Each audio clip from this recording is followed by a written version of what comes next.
नमस्कार, आप देख रहे हैं दैनिक जागरण और मैं हूं आपके साथ सोनम सचदेवा। आज हम यहाँ पर साइडकार में मौजूद हैं। यहाँ पर कई सारे ब्रांड्स हैं जो विमेन लेड बिजनेसेस, अभी यहाँ पर हमारी उनसे मुलाकात हुई, उनसे काफ़ी बातें भी हुई। लेकिन यहाँ पर जो इस साइडकार की जो ओनर हैं उनसे हम बातचीत करेंगे। मीनाक्षी, आपका बहुत बहुत स्वागत है दैनिक जागरण के प्लेटफॉर्म पर। मेरा पहला सवाल आपसे यही है कि जो यहाँ पर स्टॉल्स की बात करें तो कैसे आप, अगर विमेंस डे की बात करें, पहला सवाल कि विमेंस डे आपके लिए क्या है? क्या पूरे साल का संघर्ष या फिर एक दिन का जश्न? मतलब बिल्कुल पूरे साल का संघर्ष है और लंबा संघर्ष है और बहुत टाइम से चल रहा है। और जिस दिन हमें विमेंस डे नहीं सेलिब्रेट करना पड़ेगा वो हमारा एक्चुअल गोल होना चाहिए।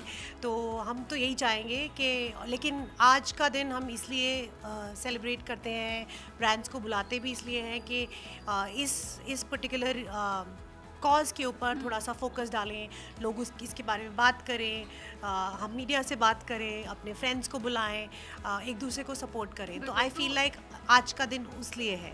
यहाँ पर बहुत सारे बिजनेसेस मौजूद हैं और यहाँ पर आप उनको सपोर्ट करती हुई नज़र आ रही हैं। तो वुमेन एम्पावरमेंट को आप कैसे देखती हैं और कैसे यहाँ पर जो आज की जो यंग जनरेशन है, उनके जो बिजनेसेस हैं, उनके जो ब्रांड्स हैं, उनको आप सपोर्ट कर रही हैं? बिल्कुल, मुझे लगता है कि हमारी जो आने वाली जो जनरेशन है वो काफ़ी एंटरप्रेन्योरल है और इंडिया में इस समय काफ़ी सारी अपॉर्चुनिटीज़ भी हैं, काफ़ी सारे क्रिएटिव फील्ड्स जो बहुत अच्छा काम कर रहे हैं।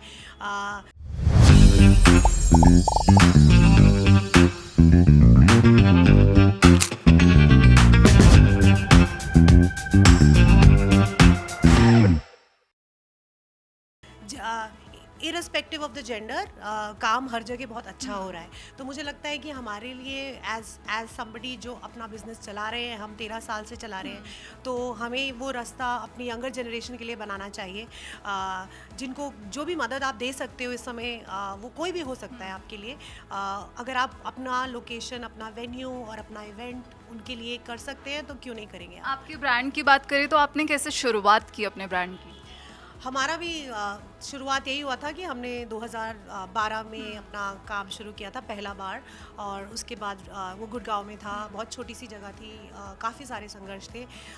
उसके बाद हमने दूसरा साइडकार खोला, फिर ब्रुक खोला, फिर अब ओल्ड हाउस खोला है।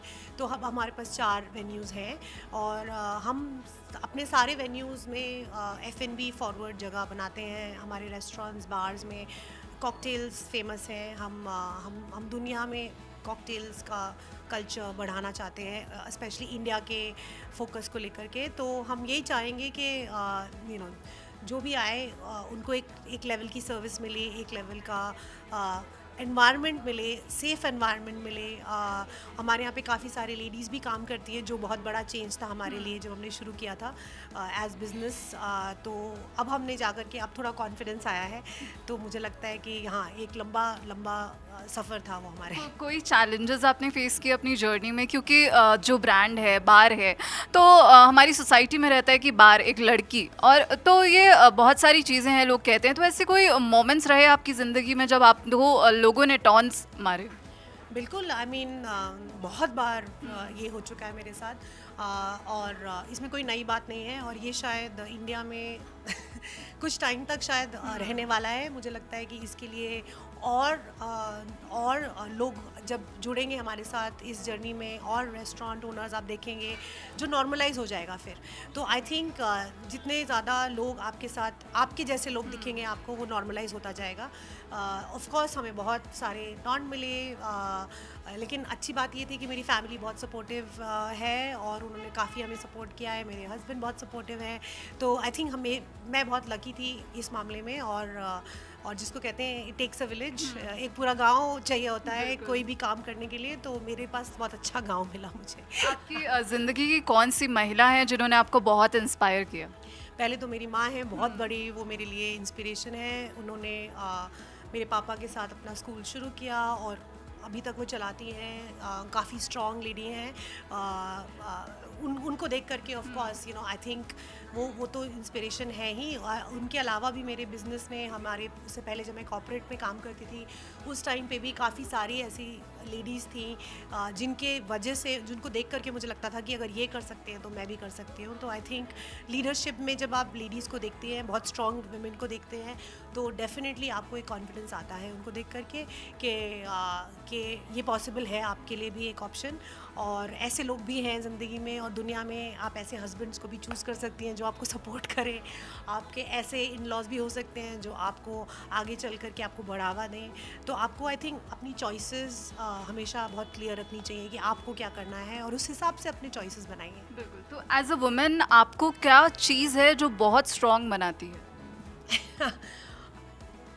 आई फील हमारा जो इमोशनल रेजिलियंस है वो बहुत बड़ा होता है, और हम मल्टीटास्कर्स बहुत ज़बरदस्त हैं। तो आई थिंक वो हमारा बहुत बड़ा प्लस है, और वो नेचर ने हमें शायद ऐसा बनाया है। आई डोंट थिंक वो हम सीख के आते हैं, वो हम पैदा ही ऐसे हो रहे हैं। आई थिंक वो जनरेशनली भी आ रहा है। जैसे आपके माँ घर भी देखती हैं, बाहर भी जाती हैं, घर के फैमिली फंक्शंस में भी सारा पूरा सपोर्ट करती हैं, सब कुछ कर लेती हैं। तो फिर लगता है कि माय गॉड, लाइक पूरा सुपर ह्यूमन जिसको कहते हैं वो एक ही में है। हाँ, और वो हाँ, तो वो मुझे लगता है कि वो वहीं से आता है कि लेडीज़ के अंदर बहुत ज़्यादा इमोशनल रेजिलियंस है। और मल्टीटास्किंग ऑफ कोर्स वो अलग ही लेवल की है। आज की जनरेशन के लिए कोई मैसेज या सक्सेस मंत्र आप शेयर करना चाहेंगे? वो मुझे लगता है आज की जनरेशन को आपको जो मर्जी है करिए। दुनिया आपके लिए, जिसको एक इंग्लिश में एक सेइंग है, ऑयस्टर है। तो आपको आप उसको अपने, जो आपके सपने हैं, जो आप सोचते हैं, आपको लगता है आप करना चाहें, आप उसको डेफिनेटली पूरी शिद्दत के साथ, पूरे प्यार के साथ करिए और बहुत मेहनत करिए, और वो ज़रूर आगे रंग लाएगी। और आई थिंक आज की जनरेशन में स्ट्रगल, मैं ये नहीं बोलूँगी कि ईजियर हो गया है, लेकिन डेफिनेटली आपको ज़्यादा एक्सेप्टेंस मिलेगी। अब जैसे पेरेंट्स की जनरेशन भी बदल रही है। जब यंगर पेरेंट्स आते हैं, फोल्ड में जनरेशन जब चेंज होती है, तो काफ़ी सारे नज़रिया बदलता है।